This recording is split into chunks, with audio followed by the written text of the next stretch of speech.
তো গাইজ বাংলাদেশের মালয়েশিয়ার বাস স্টেশনগুলো দেখেন। মালয়েশিয়াতে বাস স্টেশনে আপনি যদি সঠিক সময় না দাঁড়ান তাহলে কোনো দিনই আপনি বাসগুলো পাবেন না। এখানে দেখুন বর্তমানে সময় হচ্ছে 2টা 6, বর্তমানে সময় হচ্ছে 2টা 6 আর বাস যায় আপনার হচ্ছে 2টা, আপনার বাস যায় হচ্ছে 2টাতে।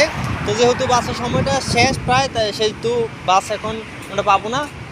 তো কী করতে হবে, আমাদেরকে ঠিক সময়ের জন্য অপেক্ষা করতে হবে। যতক্ষণ পর্যন্ত আমরা বাস না পাবো ততক্ষণ পর্যন্ত আমাদের অপেক্ষা করতে হবে। এখানে হচ্ছে এরকম একটা নিয়ম, ঠিক নির্দিষ্ট সময়ে নির্দিষ্ট টাইমে বাসগুলো আসে, 1 মিনিটও লড়সড় হয় না। আপনি যতক্ষণ পর্যন্তই অপেক্ষা করেন না কেন, যদি সঠিক সময়ের অধীন হয়ে যায় অর্থাৎ একটু বেশি হয়ে যায় তাহলে কিন্তু আপনি বাস পাবেন না।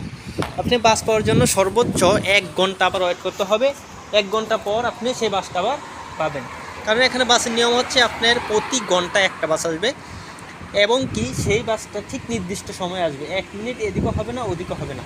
যেমন আপনি দেখেন এখানে 1টা 2টা 3টা 4টা 5টা পর্যন্ত বাস আসবে। সকালে 6টা থেকে বাস আওয়া শুরু হবে।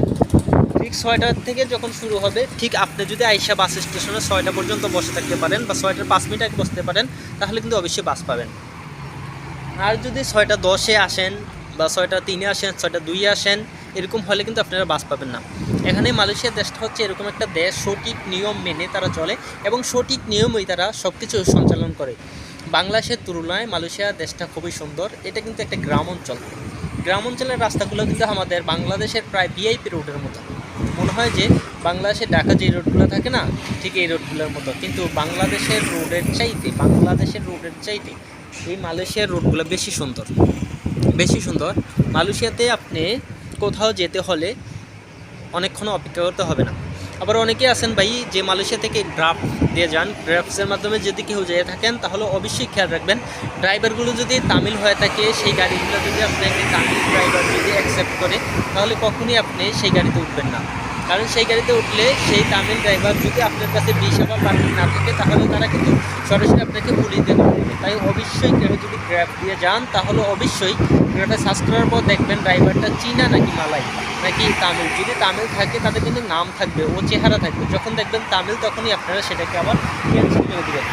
অনেকেই হয়তো গ্র্যাব দিয়ে জানেন না কীভাবে যেতে হয়, কীভাবে গাড়ি বুকিং দিতে হয়। এটা পরবর্তী একটা ভিডিওতে আমি দেখাবো, কিন্তু অবশ্যই সাবধান থাকবেন। কারণ অনেক বাঙালি ভাইদের সাথে এমন ঘটনা ঘটেছে যে মালয়েশিয়াতে যখন তামিলদের গ্র্যাব করা করছে পাসপোর্ট করার জন্য বা আপনার ভিসা লাগানোর জন্য, তারা যখন অফিসে যাবে এজেন্সির কাছে, তখন তাদের সাথে কথা বলে এমন সুন্দর করে কথা বলবে আর জিজ্ঞেস করে যে ভাই আপনার কি ভিসা আছে। তখন তারা যদি বলে না আমার তো ভিসা নাই, আমরা ভিসার জন্য কি করছি যাচ্ছি ভিসা লাগাতে, তখন তারা করে কি ভিসার কথা শুন না পরবর্তীতে সেই পুলিশের সাথে কন্ট্যাক্ট করে।